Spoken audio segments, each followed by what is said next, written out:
Yo, what is up? Welcome back to my YouTube channel. I'm Carlos Harris, and as you guys can see by the title, we're going to be talking about how I make $300,000 plus per year as a full-time content creator. If you guys are new to my channel, I do lifestyle content full-time. I've been doing it for 8 years. I started off on this journey when I was 22 years old. Just a little bit of background about myself. And I know a lot of people are going to ask about if I have an ebook or something like that. I have a $30 ebook that is linked below. 78 pages of videos and text you guys can check out. But let's jump into this video. First thing I'm going to do is going to break this video down into chapters. It's going to be income streams, brand deals, affiliate revenue, ad revenue, and long-term sustainability. You always want to think about a long-term goal for yourself whenever you're doing content creation full-time, because it is something that you have to actively show up for. But at the same time, you want to use that money to invest in other things. So let's talk about my income sources. The 3 income sources I have right now is my content creation, my marketing agency, and I also have a lifestyle brand that is an e-commerce brand that lives online. And let's take you through the percentages of each one of those. My content creation makes up about 65% of my income. All the brand deals and stuff that I do on Instagram and TikTok for the most part.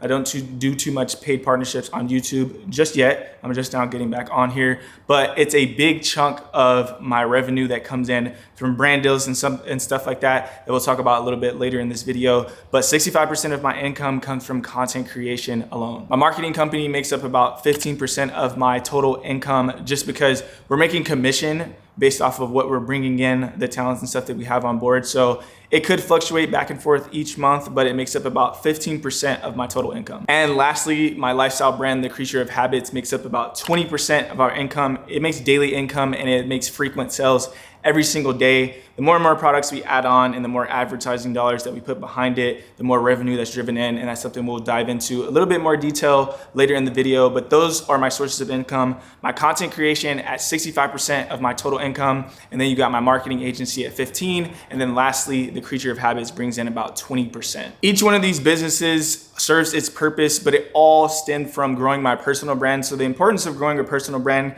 can help you launch other companies, just like my marketing company and just like my lifestyle company. It's all centered around my personal brand, but they do live on their own. So just keep that in mind whenever you're building your personal brand, and just know that you're basically the foundation of the tree, and then you can branch off and do other things. Okay, so let's talk about brand deals. What is a brand deal? Some of you guys might be familiar with what a brand deal is. Some of you may not, so let's break it down. A brand deal is, say a product comes out, like a drink that a company wants to promote.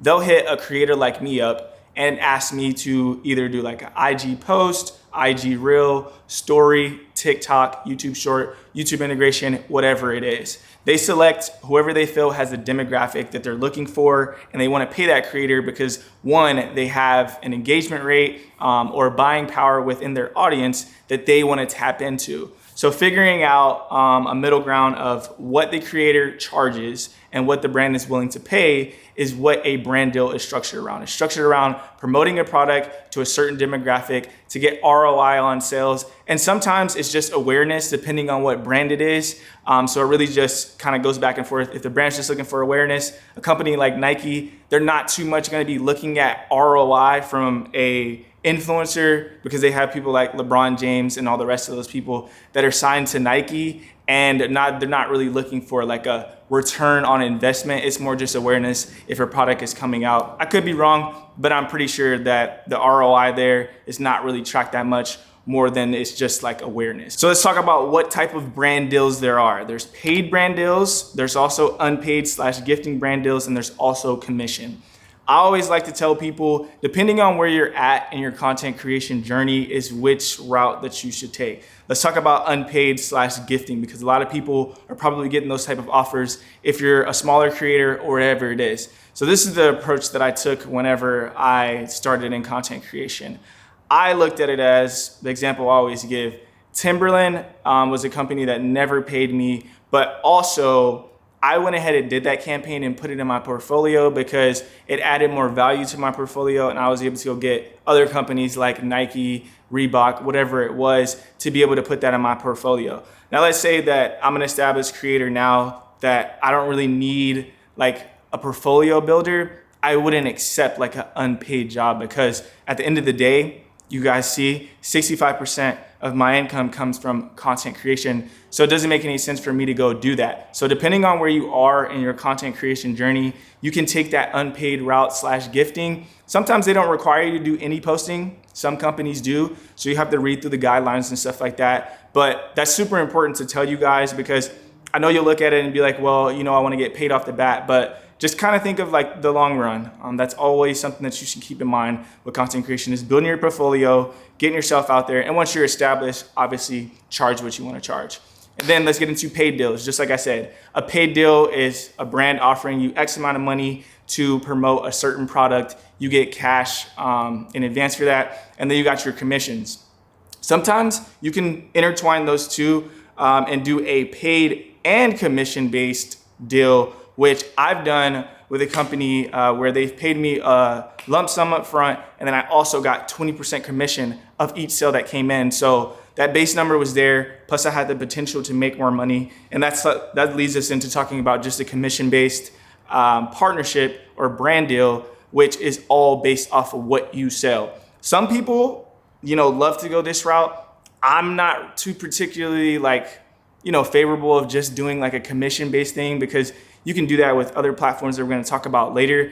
But I'm not here to just be like selling. If it organically fits in my content and I'm able to sell the product, I would like to get my flat fee and then also get commission on top of that. So those are the breakdowns of the types of deals that you have. You got paid, unpaid / gifting, and then you got commissions. And then I guess like a fourth one would be paid and commission based, where you're getting a lump sum and then also commission on top of all the sales you bring in. Now let's talk about how much brands pay. Now, starting out, I can only give examples for myself.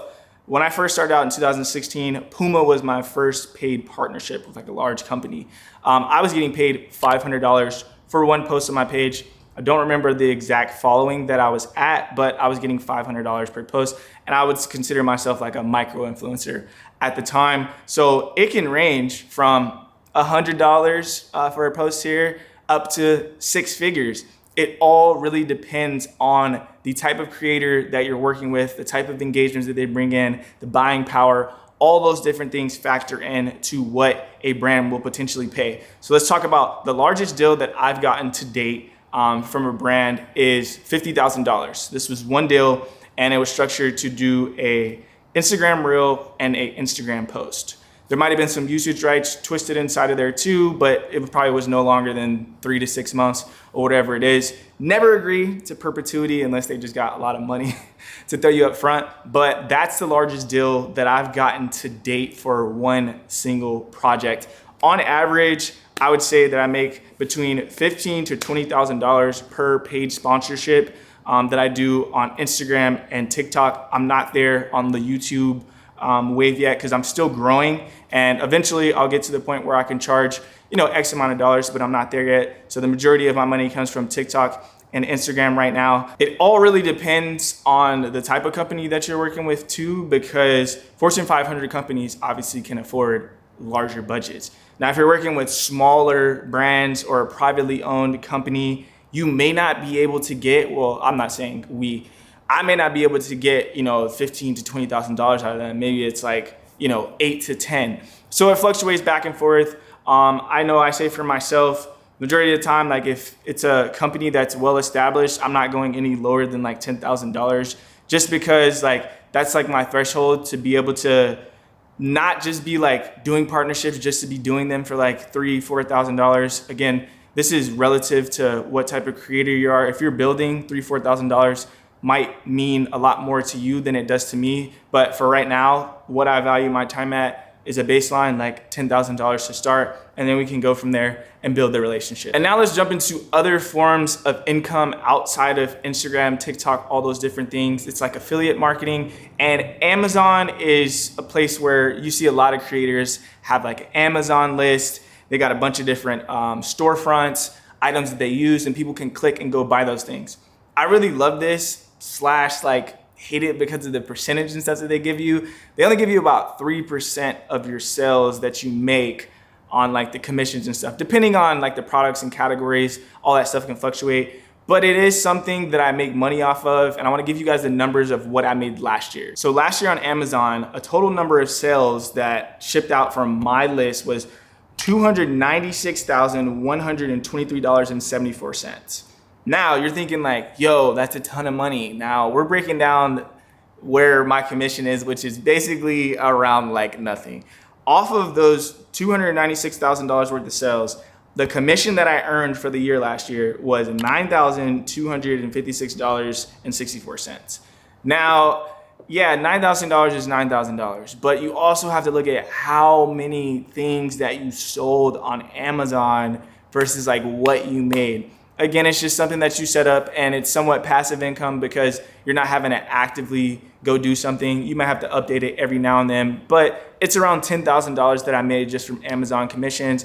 That stuff can cover any type of bills and stuff that you have, whether it's a car note, internet, whatever it is for the year.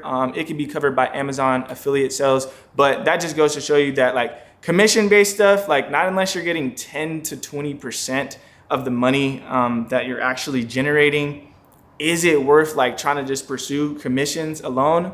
No, that's why I said earlier, I would rather get a lump sum up front and also commissions on the back end. Next up, let's talk about YouTube ad revenue. I've been monetized on YouTube, I think for two years, maybe 3 years, but I'm only gonna be tracking last year and this year because last year I somewhat took it seriously and we'll talk about those numbers. And then this year, I've been taking it seriously, posting consistently at least once or twice a week. I feel like if you're gonna be a full-time content creator, you gotta put a little bit of effort in and post at least one time a week until you're established, and then you can take these big breaks and be able to come back. But let's talk about the numbers that I made last year. Okay, last year in 2023, I posted about like 14 videos and I made $8,030.58, which isn't bad. I mean, that's not that many videos over the course of a year. I had like a little section where I was posting heavy, kind of focusing on my vlogs and things like that. And I was able to make some pretty good money for myself.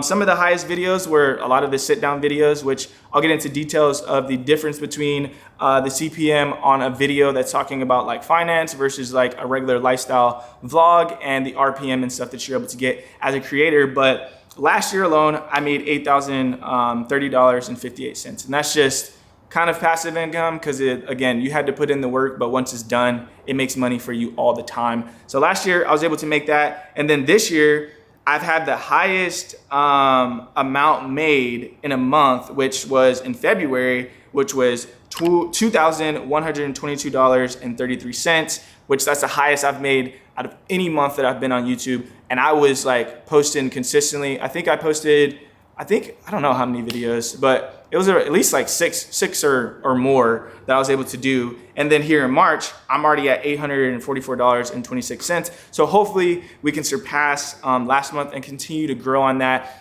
But let's jump into the CPM of these videos. So CPM on videos is basically how much money advertisers are paying per 1,000 views. And then you're getting into RPM, which is what I take home after YouTube takes their cut. So I had a vlog that did like 105,000 views. You would think that that's gonna make you a nice little, amount of money. But advertisers don't really pay that much on just lifestyle vlogs. You're still gonna get money for the per 1,000 views, but you're gonna have to get 300,000 views to really be making a check off of that. So on this one alone, the CPM was $14.99. That's not what I make, that's what the advertisers are paying at the moment. And again, this fluctuates back and forth over time, so it could have been higher at one point and it could have got lower down. But if I go to RPM, I'm making $3.54 per 1,000 views. So I was only able to make about like, I think I made $371.93 off of 100,000 views. Now we're gonna compare this to a different video that's on a different type of topic and see the dramatic difference. So I talked about on the video of how I became a successful content creator, and it was basically like a 24-minute video of me just spilling like exactly like how I started. No like magic button clicking, you do this and then you just kind of blow up on social media. So that got about 68,000 views. I think it's at 63,000 views. And let's talk about the CPM on this. It's $27.68. Dramatically higher. I think about $13 higher on the CPM. And then you get into RPM, which is what I take home, $13.04. It's $10 more than what it was on the video that was just a lifestyle vlog. It got 40,000 more views, but on this video, I made $827.66 or 67 cents. Dramatic difference. So it's really important about the things that you're talking about and the niche that you're in on YouTube, because the advertisers are gonna pay more. Say it's a credit card company. I even have a credit video that's made a good amount of money. And I think the CPM on that was 40 bucks. And I probably took home maybe like, $18, $20 per 1,000 views. And it got less views, obviously more money than the lifestyle video that did 100K. But depending on which niche that you're in is gonna be dependent on the CPM that you're getting and ultimately the RPM that you're gonna take home from YouTube. So keep that in mind whenever you're building your channel. If you really wanna focus on vlogs, just know that you're gonna have to build a solid audience, solid viewership to really be able to take this full time and be able to sustain whatever lifestyle that you need to, because you're obviously gonna be working, and work takes a lot of energy, and you still wanna be able to take care of yourself. But also giving value in specific topics will also allow you to make good money for yourself over the long haul. Keep in mind as well, YouTube Shorts obviously makes money. It doesn't make like a ton of money. I haven't made, I think this month I made like $16 off of YouTube Shorts, but I just wanted to throw that in there. Lastly, let's talk about another source of income that I have is like my personal merchandise. I have like on my hoodie right now, I have my digital products. We have iPhone backgrounds. We have MacBook backgrounds. I have my digital ebook. I had a candle collection. I've had a number of things that I've sold like on my personal website that I've been able to generate a lot of revenue from. I believe last year we did about $40,000 if I'm not mistaken. I'll put it up here on the screen about how much we made just in personal merchandise, digital products. All that stuff goes hand in hand with like my personal brand, my blogging, and all those different things that I do. But that is a full breakdown of how I make $300,000 a year. Well, it could fluctuate because some years you make 300,000, some years you make 600,000. It's kind of just a generalized number to put in the middle. But the majority of my revenue comes from brand deals. All the brand deals that you see me post on Instagram, TikTok, with all those different companies, I'm getting paid up front. I'm promoting their products, and I'm able to take home a good amount of money for myself. And you got to think like, there's other huge creators that are probably making a lot more than I am, but that's just kind of a breakdown of how I make my money, the different streams that I have, and how I'm able to continuously be a content creator and sustain longevity. And let's talk about that real quick. Longevity, the reason I'm getting on YouTube is because I want to build a community outside of short form content. Short form content is great, but at the same time, it can be very much duplicated, and it can get very much just like, I just washed out very quick. Here, I'm able to sit down, I'm able to connect with my audience, I'm able to talk to you guys, answer the questions here more in depth. The stuff that everybody wants to know, YouTube, it's where it's at. And I want to continue to build a community here on YouTube, continue to serve you guys, continue to give you guys the authentic ins and outs of content creation, whether it's behind the scenes vlogs of me vlogging, doing different campaigns and showing you how I shoot my stuff, how I edit my stuff. All that stuff is gonna be here on my channel. The whole point of the channel is to bring value, and value creates longevity for a creator, because you'll see creators that blow up, super fast off trends, and then they fall off. Like, the whole thing about life is it's a marathon, it's not a sprint. You wanna be able to go for a long distance. It's not hard to get rich, it's hard to stay rich. So keep that in mind. If you guys got any questions, please drop it below. Again, if you guys want to check out my ebook, it's linked right below in the description, and I'll see you guys in the next one. Peace.